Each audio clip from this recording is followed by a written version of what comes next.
दोस्तों, Vande Mataram. GK study point में आप सभी का स्वागत है। आज के इस वीडियो में हम देखेंगे महत्वपूर्ण 31 प्रश्न जीके से संबंधित, जो कि कॉम्पिटिटिव एग्जाम के लिए काफ़ी महत्वपूर्ण है। तो इस वीडियो को अंत तक जरूर देखें और 31 प्रश्न में कितना प्रश्न आप सही कर पाते हैं इसका ब्यौरा हमें ज़रूर बताएं। कम से कम 28 प्रश्न आपको सही करना है 31 प्रश्न में। चलिए शुरू करेंगे आज का पहला प्रश्न। आज का पहला प्रश्न क्या है दोस्तों? आज का पहला प्रश्न है, प्राचीन भारतीय विश्वविद्यालय कौन सा है? प्राचीन भारतीय विश्वविद्यालय कौन सा है दोस्तों? बताइएगा सही जवाब क्या होगा। तो बिल्कुल इस प्रश्न का जो सही जवाब होगा आपका क्या होगा, कमेंट में बताइएगा। तो बिल्कुल तक्षशिला विश्वविद्यालय होगा। कौन सा? तक्षशिला विश्वविद्यालय, ऑप्शन ए के साथ जाएगा इस प्रश्न का सही जवाब। वही बात करेंगे अगला प्रश्न। अगला प्रश्न क्या है दोस्तों? अगला प्रश्न है, सर्वेंट ऑफ इंडिया सोसाइटी का संस्थापक कौन थे? सर्वेंट ऑफ इंडिया सोसाइटी का संस्थापक कौन थे दोस्तों? बताइएगा सही जवाब। तो बिल्कुल इस प्रश्न का जो सही जवाब होगा आपका गोपाल कृष्ण गोखले थे। ऑप्शन ए हो जाएगा इस प्रश्न का करेक्ट आंसर। ठीक है दोस्तों, चलिए बात करते हैं अगला प्रश्न और 3 नंबर प्रश्न। 3 नंबर प्रश्न देखने से पहले यदि वीडियो को लाइक नहीं किए हैं तो वीडियो को लाइक कर दीजिएगा। चैनल पर पहली बार है तो चैनल को सब्सक्राइब करके अपने दोस्तों में शेयर जरूर कर दीजिएगा। तीसरा नंबर प्रश्न है, भारत ई ग्रांड ट्रक रोड जो है वो किसके शासनकाल में बना था? भारत का ग्रांड ट्रक रोड जो है वो किसके शासनकाल में बना था? कमेंट में जरूर बताइएगा। तो बिल्कुल इस प्रश्न का जो सही जवाब होगा आपका शेर शाह ने के शासनकाल में हुआ था। शेर शाह के शासनकाल में, ऑप्शन बी हो जाएगा सही जवाब। ठीक है दोस्तों, ग्रांड ट्रक रोड जो बना था वह शेर शाह के शासनकाल में बना था। चलिए बात करते हैं अगला प्रश्न। अगला प्रश्न क्या है दोस्तों? अगला प्रश्न है, फ्रेंच ईस्ट इंडियन कंपनी का स्थापना कब हुआ था दोस्तों? फ्रेंच ईस्ट इंडियन कंपनी का स्थापना जो हुआ था वह कब हुआ था? तो 1664 ईस्वी में हुआ था। 1664 ईस्वी, ऑप्शन सी के साथ जाएगा सही जवाब। ठीक है दोस्तों, ब्रिटिश ईस्ट इंडियन कंपनी का स्थापना कब हुआ था? कमेंट में बताइएगा। ब्रिटिश ईस्ट इंडियन कंपनी का स्थापना जो हुआ था वह कब हुआ था भारत में? बताइएगा। चलिए बात करते हैं अगला प्रश्न का। और अगला प्रश्न क्या है दोस्तों? अगला प्रश्न है, बुद्ध का जन्म कहाँ पे हुआ था दोस्तों? बुद्ध का जन्म जो हुआ था वह कहाँ पे हुआ था? बताइएगा कमेंट में। तो बिल्कुल बुद्ध का जन्म कहाँ पे हुआ था बताइएगा। कमेंट में इसका आंसर आप लोग बताइएगा कि बुद्ध का जन्म कहाँ पे हुआ था। चलिए बात करते हैं अगला प्रश्न का। और इस वीडियो का 6ठा नंबर प्रश्न है दोस्तों, भारतीय राष्ट्रीय सेना द्वितीय विश्व सम्मेलन के समय किसके विरुद्ध युद्ध कर रहा था? भारतीय राष्ट्रीय सेना जो था वह द्वितीय विश्व युद्ध के दौरान किसके विरुद्ध युद्ध कर रहा था? बताइएगा। तो बिल्कुल इस प्रश्न का जो सही जवाब होगा आपका ग्रेट ब्रिटेन के विरुद्ध युद्ध कर रहा था। ग्रेट ब्रिटेन, ऑप्शन डी हो जाएगा सही जवाब।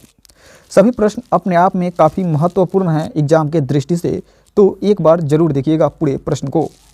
कालीबंगा जो है किस प्रदेश में स्थित है? कालीबंगा, कालीबंगा जो है आपका किस प्रदेश में स्थित है? बताइएगा सही जवाब क्या होगा।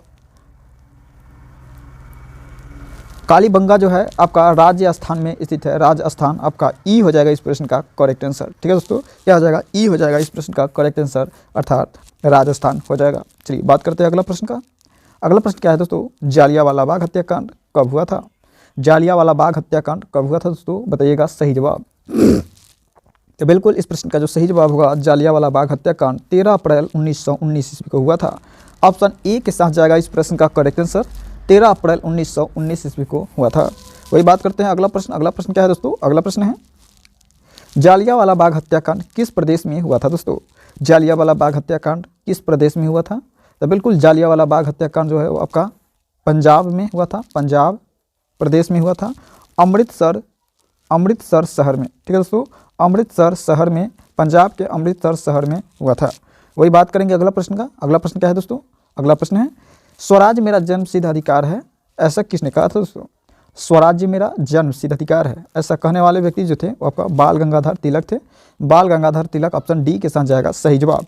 वही बात करेंगे अगला प्रश्न का दोस्तों। अगला प्रश्न है दोस्तों, महावीर का जन्म जो होता किस क्षेत्रीय गोत्र में हुआ था? बताइएगा।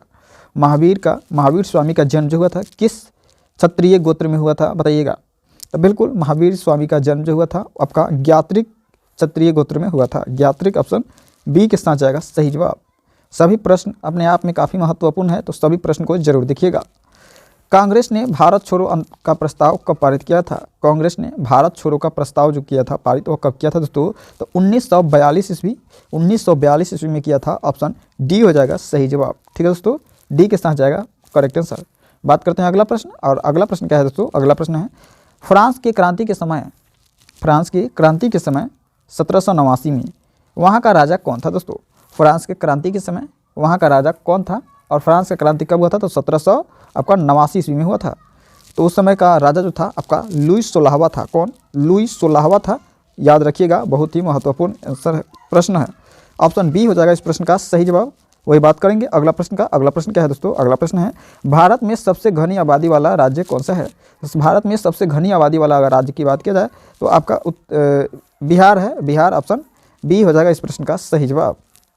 चलिए बात करते हैं अगला प्रश्न, और अगला प्रश्न क्या है दोस्तों? अगला प्रश्न है सामान्य आपदाओं को कितने भागों में बांटा गया है? सामान्य आपदाओं को टोटल 2 भागों में बांटा गया है। 2 भाग, ऑप्शन बी हो जाएगा करेक्ट आंसर। ठीक है दोस्तों, 2 भागों में बांटा गया है। चलिए बात करते हैं अगला प्रश्न। अगला प्रश्न क्या है दोस्तों? अगला प्रश्न है अजंता एवं एलोरा की गुफा जो है वह किस राज्य में पड़ता है? अजंता एवं एलोरा की गुफा जो है वह किस राज्य में पड़ता है दोस्तों? तो अजंता एवं एलोरा की गुफा जो है आपका महाराष्ट्र में पड़ता है। कहाँ पे पड़ता है?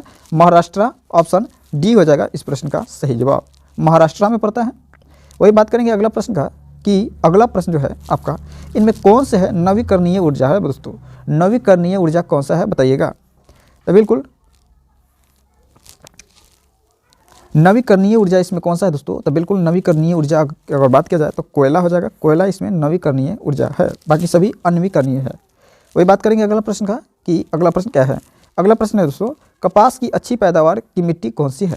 कपास की अच्छी पैदावार की मिट्टी जो है आपका काली मिट्टी हो जाएगा। काली मिट्टी, ऑप्शन ए हो जाएगा इस प्रश्न का करेक्ट आंसर। वही बात करेंगे अगला प्रश्न का कि बांदीपुर जीव अभयारण्य किस राज्य में पड़ता है दोस्तों?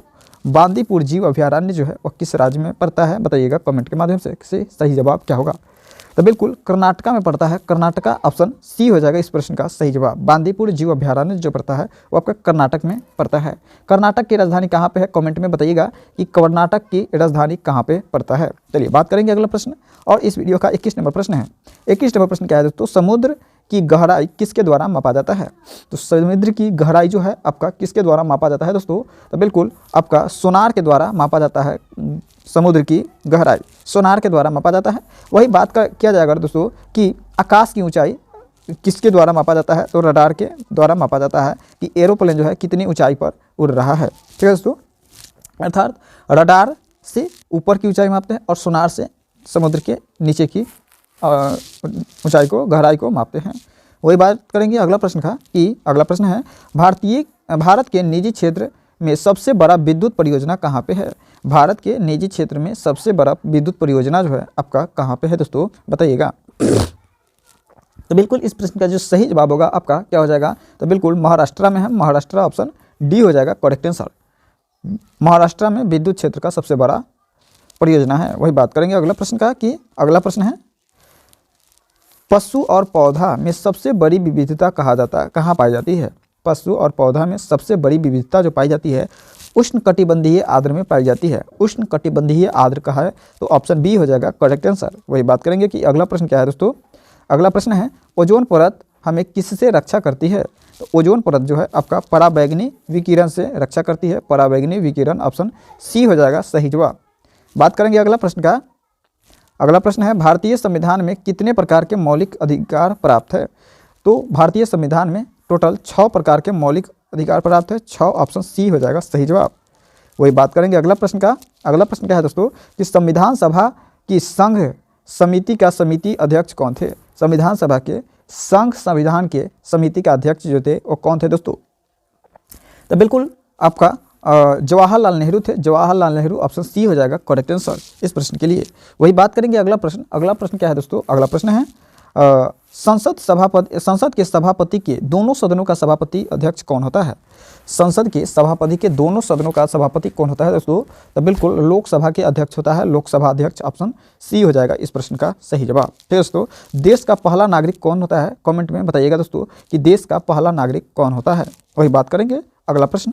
अगला प्रश्न क्या है दोस्तों? अगला प्रश्न है भारतीय संविधान के किस अनुच्छेद में राज्यों द्वारा प्राथमिक मातृभाषा दिए जाने की प्रावधान है? यानी यदि पंजाब में पढ़ा रहे हैं तो आपका मातृभाषा पंजाबी देना अनिवार्य है। यदि तमिलनाडु में पढ़ा रहे हैं तो तमिल भाषा देना अनिवार्य है। चेन्नई में पढ़ा रहे हैं तो वहाँ की जो मातृभाषा है उसको देना अनिवार्य है। ऐसा संविधान के किस अनुच्छेद में कहा गया है, बताइएगा। तो बिल्कुल संविधान के 350 की ए में कहा गया है कि मातृभाषा देना अनिवार्य है। ठीक है दोस्तों, प्राथमिक मातृभाषा जो है वहाँ के लिए अनिवार्य है। बात करेंगे अगला प्रश्न। अगला प्रश्न क्या है दोस्तों? अगला प्रश्न है उच्च न्यायालय के न्यायाधीश की सेना निवृत्ति जो होती है कितनी वर्ष की आयु में होती है? उच्च न्यायालय के न्यायाधीश जो होते हैं उनका निवृत्ति यानी अंतिम जो आपका कार्यकाल होता है वो कितने वर्षों तक का होता है? तो बिल्कुल आपका 65 वर्षों तक होता है। 65 वर्ष का है तो ऑप्शन ए हो जाएगा इस प्रश्न का सही जवाब। बात करते हैं अगला प्रश्न। अगला प्रश्न क्या है दोस्तों? अगला प्रश्न है किसी राज्य की सभा के अधिकतम सदस्य हो सकते हैं, कितने हो सकते हैं? किसी राज्य के अधिकतम सभा के सदस्य जो हो सकते हैं वो कितने हो सकते हैं दोस्तों? तो बिल्कुल 500 हो सकते हैं। कितने? 500 सदस्य हो सकते हैं। ऑप्शन सी के साथ जाएगा करेक्ट आंसर। ठीक है दोस्तों, चलिए बात करते हैं अगला प्रश्न और इस वीडियो का अंतिम प्रश्न है दोस्तों। इस वीडियो का अंतिम प्रश्न है अंतिम प्रश्न क्या है दोस्तों कि भारत में सर्वप्रथम आम चुनाव किस वर्ष किए गए थे दोस्तों? तो भारत में सर्वप्रथम आम चुनाव जो हुआ था आपका कब हुआ था? तो आपका 1952 ईस्वी को हुआ था। 1952 का है तो ऑप्शन डी हो जाएगा सही जवाब। ठीक है दोस्तों, चलिए अभी तक यदि वीडियो को लाइक नहीं किए हैं तो वीडियो को लाइक करके चैनल को सब्सक्राइब कर दीजिएगा क्योंकि इसी तरह का वीडियो अब आते रहेगा। ठीक है दोस्तों, अब आप 31 प्रश्न में कितना प्रश्न को सही कर पाए हैं वो आप कमेंट में ज़रूर बताइएगा। कम से कम 28 प्रश्न सही हुआ है तो अच्छा बात है, और यदि कम भी हुआ है तो कोई बात नहीं है, कमेंट कीजिए और अगला वीडियो से ज़्यादा सही करने का प्रयास कीजिएगा। मिलते हैं नेक्स्ट वीडियो में। जय हिंद, जय भारत।